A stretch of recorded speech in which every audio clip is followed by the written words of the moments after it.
Join Lee Bellinger today on the Bellinger Report. Lee is the publisher of Off-Grid Confidential, one of the last information financial newsletters to be delivered 100% through the mail and completely independent of the internet and big tech scolds. Lee has been publishing continuously since 1988 and is your guide to off-grid living.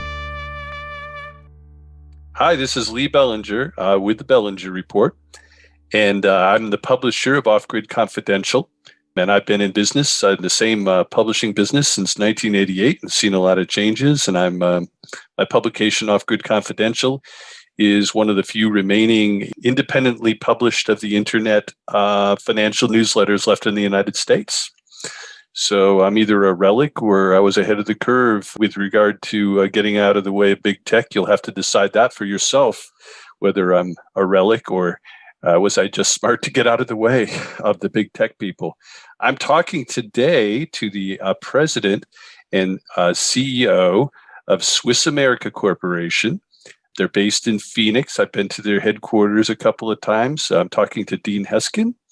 And Dean is very ably running this major publishing. Well, they do a lot of content publishing, a lot of great reports, and they're also a big seller of precious metals in the United States. I have a lot of respect for Dean. I actually was involved in the startup of a significant bullion operation selling precious metals, and so I have an enormous respect for Dean and his team.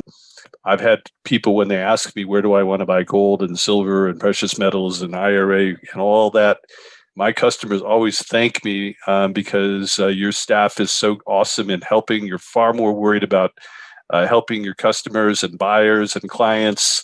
You never string them along. You never sell them things that they don't want or need. And it's a very nice, light touch. And I got to tell you, Dean, I appreciate the level of customer service that you provide to your base. And in fact, I strive to meet that standard in my business, which is now publishing. I'm out of the metals business, but I do have a lot of regard for you. And Dean, I'm going to kick the subject off. I have a number of questions to ask you. Starting with the demand for gold and silver right now. I mean, we've had the Biden administration has passed a $1.9 trillion bill for COVID relief. I think only about 9% of that money is actually going to COVID relief, and the rest of it's going to big state bailouts, which means they're going to get deeper and deeper and deeper into hock, which is probably good for metals.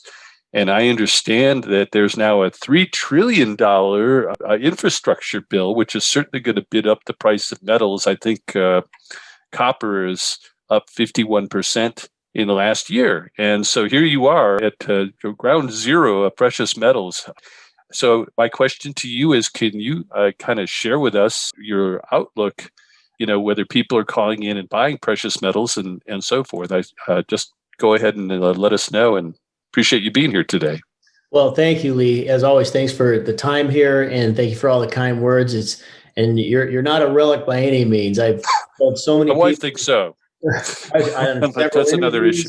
Interviews and discussing things with various marketing organizations. I often reference you and your publication and just your know-how-ness in terms of using a method that seem to be all but forgotten, but I would argue is probably one of the most effective means of reaching people, and that is just good old-fashioned print.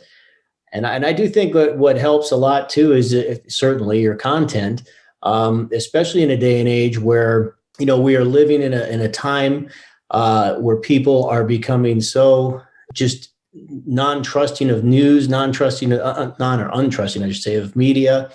We, in fact, here in Arizona, we had a longtime news broadcaster, 2 decades plus, Carrie Lake. She was with Fox News Local, and she put out a social media video probably 3 weeks ago where she, because of what she's seen happen in the realm of media and what they're asking her to do and say, et cetera, she's just stepped down and said she just can't take it anymore. So, it's sad to see that. And I think anybody who thinks that the media is biased or what have you, you're painted as a anti-patriot today or a Trump lover and all the bad things.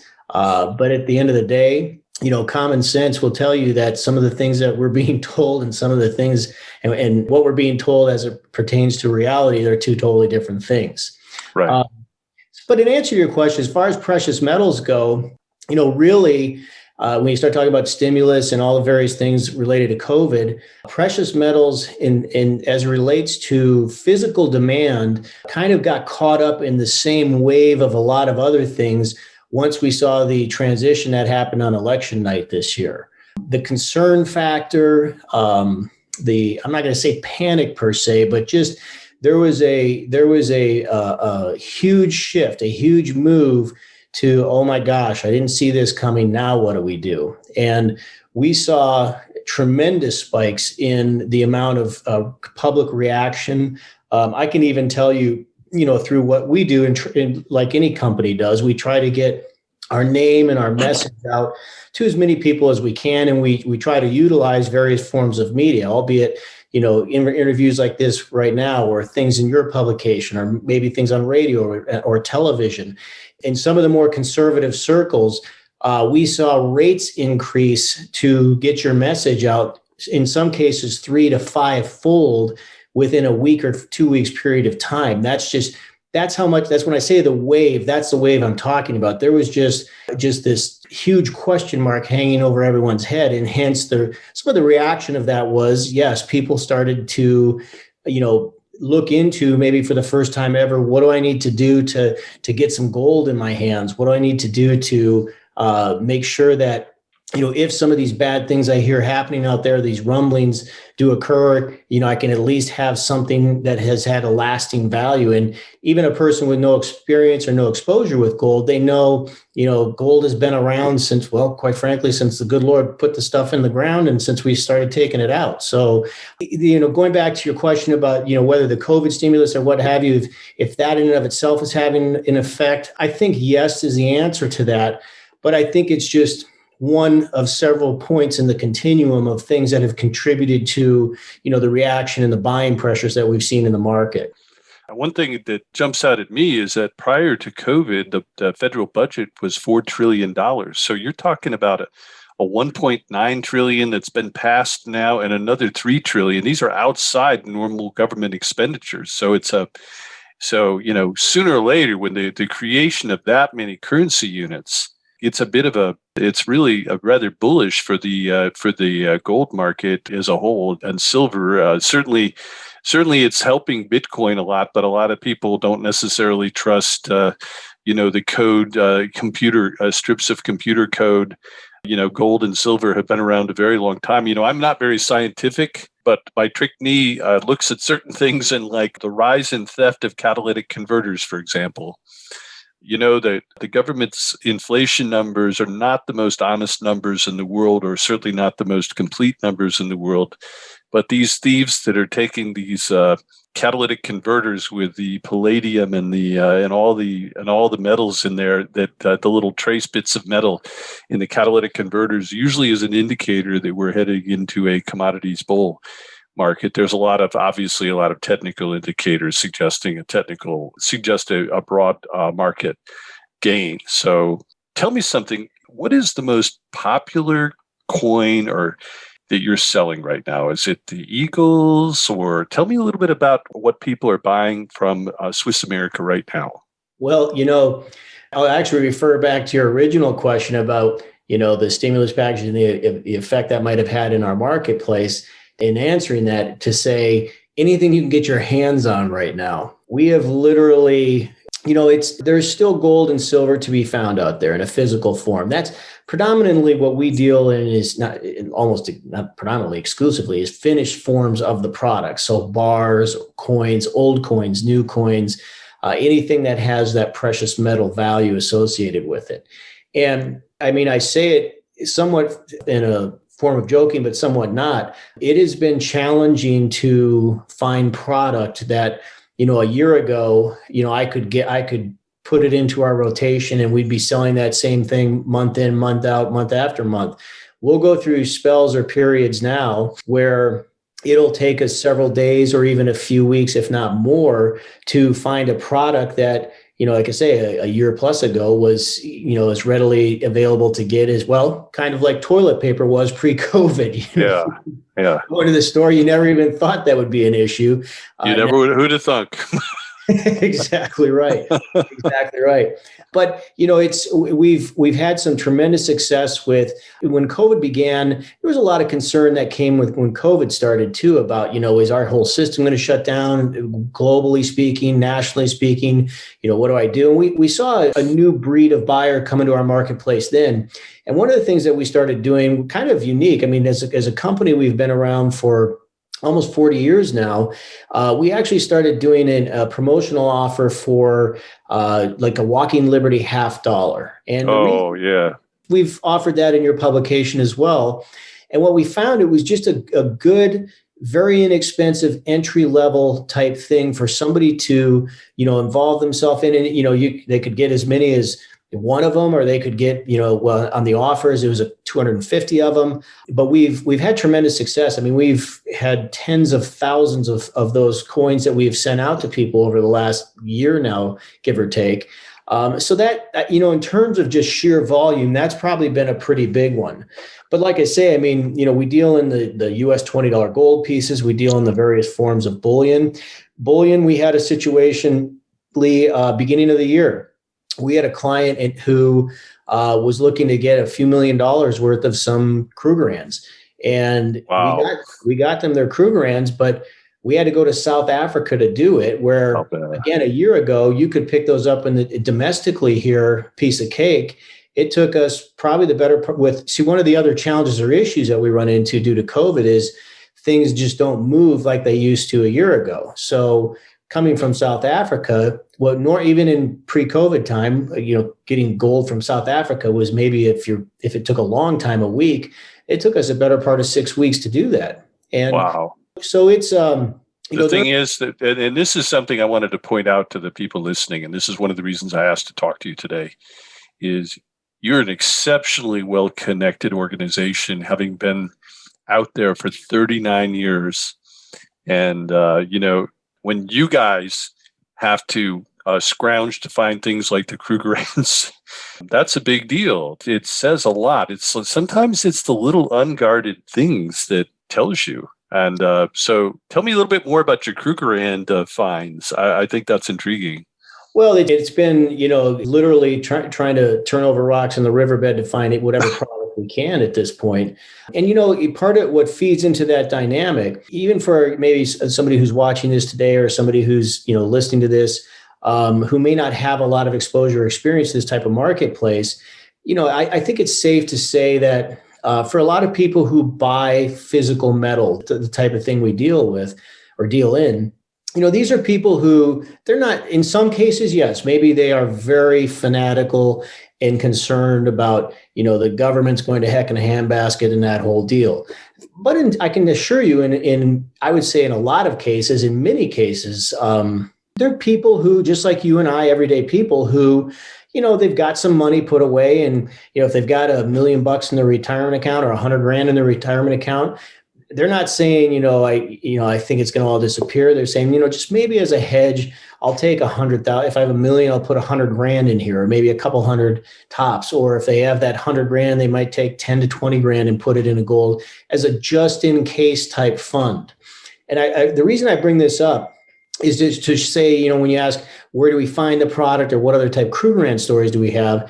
I think it goes without saying that even, we had a very tumultuous presidency as it pertains to what the media was trying to constantly communicate or portray about President Trump.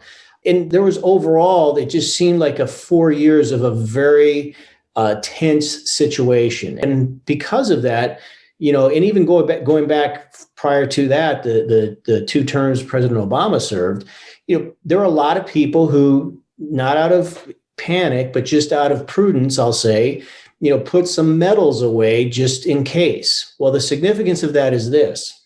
If you're one of those people who did that during Obama's administration or in the recent Trump administration, or perhaps even just this new Biden administration, the chances are if you had a concern back then, you have no less concerns today. In fact, if anything, you'd probably make a strong argument that due to stimulus and the various things that you're mentioning, you probably have greater concerns. So my point is, on some level, once this product is purchased, it doesn't replenish itself on its own. It's not like a share of stock that can be shorted or something to that effect. With that physical stuff, when it's gone, it's kind of gone. So it becomes a little bit of a self-fulfilling prophecy to locate product and how difficult that is. Absolutely. And the recent edition of my publication, Off Grid Confidential, I was pointing out that gold has gone up 546% since 1999. And the stock market's up, a couple hundred points. It's, by comparison, and that was without broker fees and a lot of other things, so it could have been sitting in Joe Biden's basement for all that time collecting dust and no broker's fees, nothing. It just went up and up and up. And so it's Joe Biden's basement. You mean his campaign headquarters? Well, no, I meant his one up in Delaware. Maybe Joe had it all set up in his basement. Whatever works for him. I'm just saying, if you can make more money in Joe Biden's basement than you can trading on the New York Stock Exchange, I think that's noteworthy. That's all. Gotcha. So let me ask you another question. If you have I realize that you guys are mainly concerned about your clients and taking good care of them and everything. Do you have any thoughts on what might happen in a dollar devaluation situation, which many people feel is likely going to happen, where they might, do the math and peg the price of gold to a certain number of dollars in an effort to essentially eradicate the debt without having to reduce the money supply? Meaning we wouldn't have it. So basically as a method to stop deflation, as a hedge against deflation. So I wondered if you just had some thoughts if you guys had some thoughts about the potential for devaluing the dollar and what impact that might have on precious metals. Well, Lee, I got into this marketplace. I joined the team at Swiss America back in 1992. Wow. I mentioned that to say that this has been a discussion that's been going on since then, and I don't think the end is anywhere near in sight to that discussion anytime soon. In answer to your question, number one, with the amount of debt and the amount of dollars that are out there in circulation, et cetera, trying to peg that to gold, I don't even want to know what that number would look like. I mean, again, back in 1992, that was a scary number. Today in 2021, I'm not even sure that's a number that exists short of something like with the infinity sign. But that said and done, as it pertains to the dollar especially, and look, my ability to tell the future is only as good as I can tell you what happened a minute ago. I can tell you kind of what's happening now, and I can guess what might happen a minute from now. But with that said, one of the things that I've shared over the years with clients that I really feel is something that offers a greater degree of stability, a greater degree of strength for the individual who owns some form of precious metals on their own is, and it just not to pick on the stock market, but we'll use it. Let's use the New York Stock Exchange. Pick any stock. We'll use Apple since it's a big one. Apple's value really only exists as your ability to trade that through the New York Stock Exchange, in effect. Its value in terms of usage to you is only your ability to buy or sell that on the New York Stock Exchange and then ultimately convert it into dollars. Now, with that being said, the difference with gold, and that's why, the question in my mind is how relevant is the US dollar as it really pertains to gold? Because you have to understand something. As we speak here on this Zoom call today, the price per ounce of gold is not only being traded in US dollars, but it's being traded in euros, in francs, in pounds, in lira. You name the currency globally, the yen, the yuan, et cetera. That's the strength in precious metals, is it is a universal asset of choice. So what I'm getting at is it's not dollar dependent in terms of its value. Now, can the United States government come in and say, we have X number of ounces of gold and we're going to, pin or peg the price of the dollar, the value of the dollar to this gold? I mean, I guess they could certainly try, but I can't even imagine or fathom what that number would look like. But in the grand scheme of things, we are only one participant, one player in that game of gold as it relates to the global acceptance and global tradability of gold. So I was looking at a statistic that it's really funny, but the financial media have long derided gold. as a relic and so forth. And yet the United States is one of the central banks the world over are very aggressive buyers of gold. And so the United States government, as I understand it, has about 8,400 tons of it. That's a lot of gold. That's a hell of a lot of gold. And if you think about it, if there is massive inflation, they're going to do very well with that. And so if there's deflation, they're going to do very well with that. But for a relic that people discourage you from buying, the central banks seem to think it's really awesome to own it. I mean, I think, one of the ways that I pick out stories that get ignored is by paying attention to small, unguarded things that big institutions do. And so you see emanating out of the Fed and all the financial media, especially in the United States, they're talking about gold being a relic, gold being this, and gold not being a returning asset and not being a functioning asset, but they're buying all the damn gold they can find. I find that fascinating that they're taking those steps.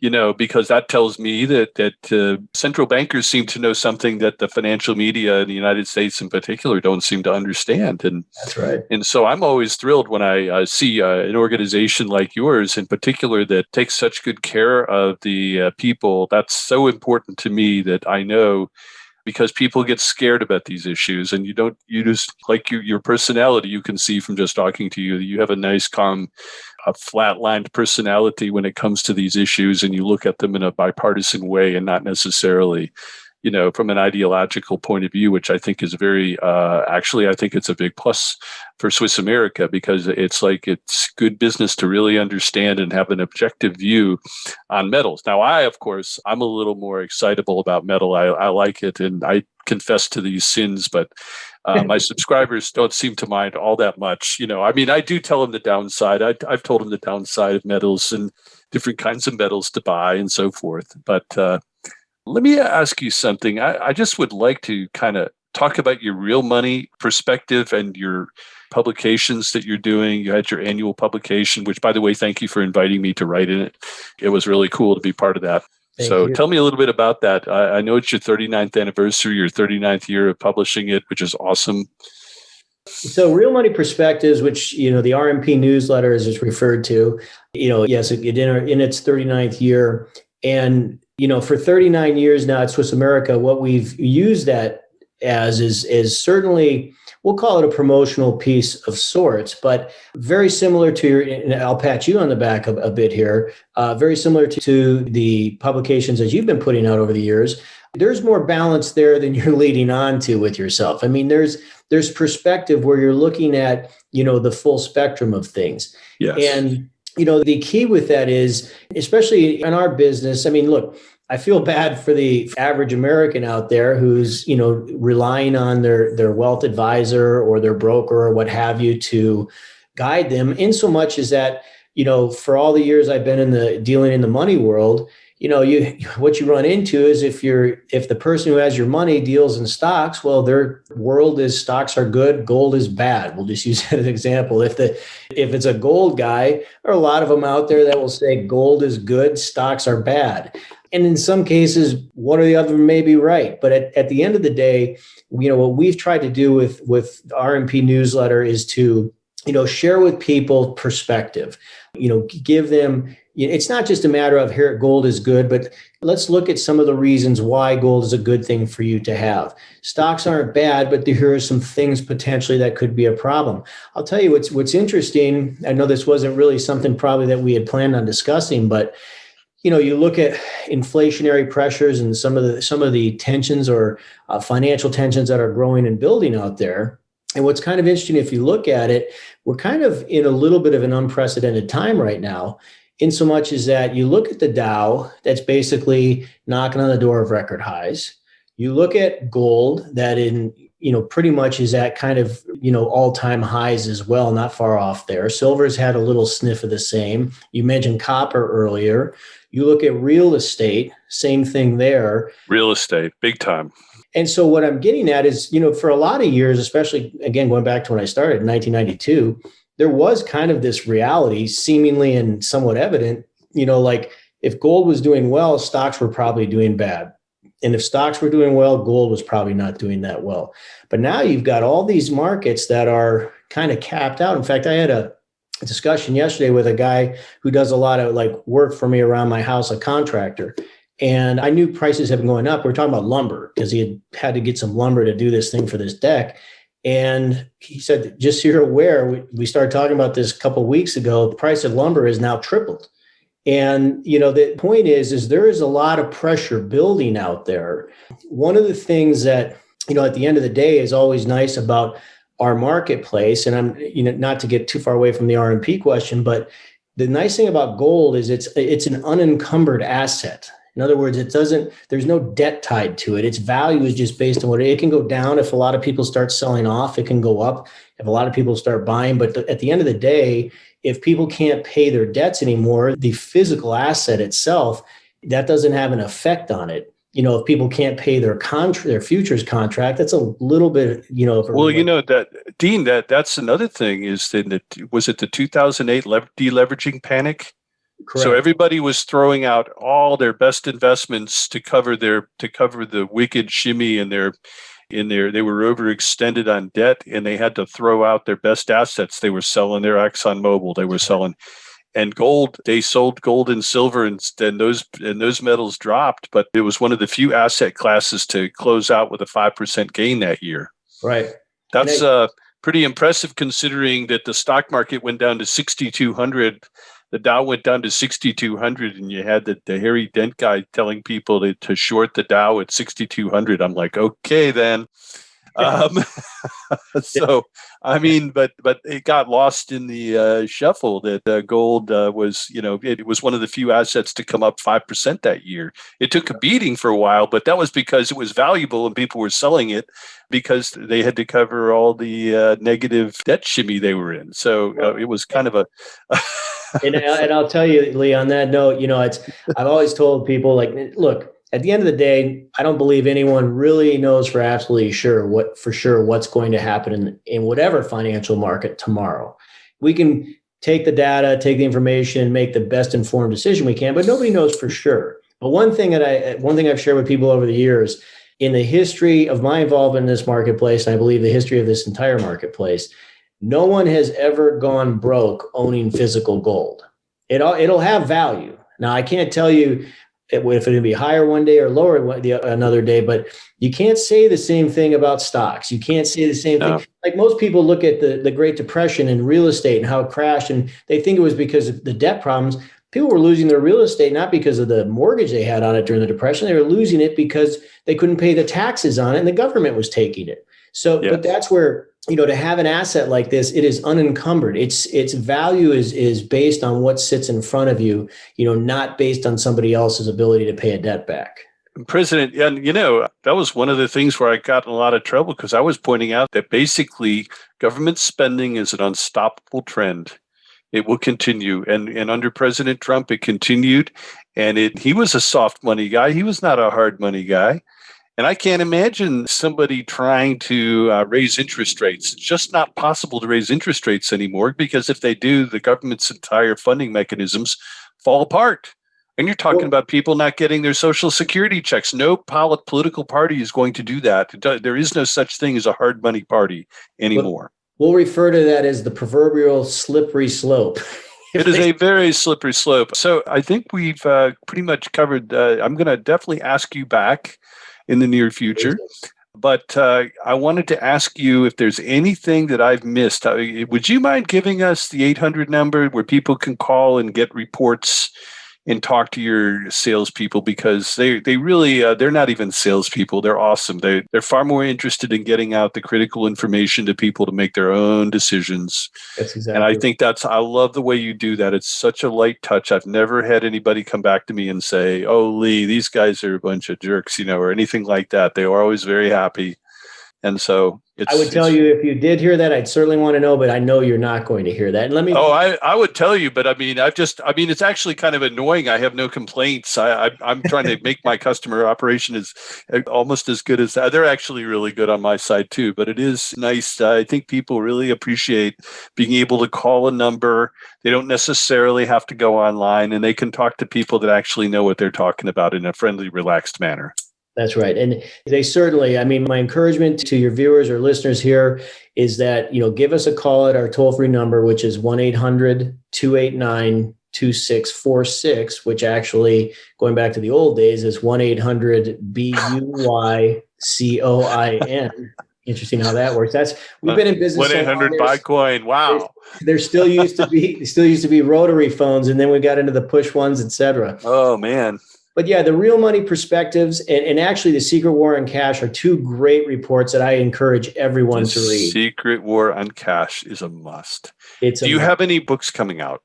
It's interesting you asked that. We're working on a revision to a book entitled Rediscovering Gold. Rediscovering Gold. We came out with that about 20 years ago.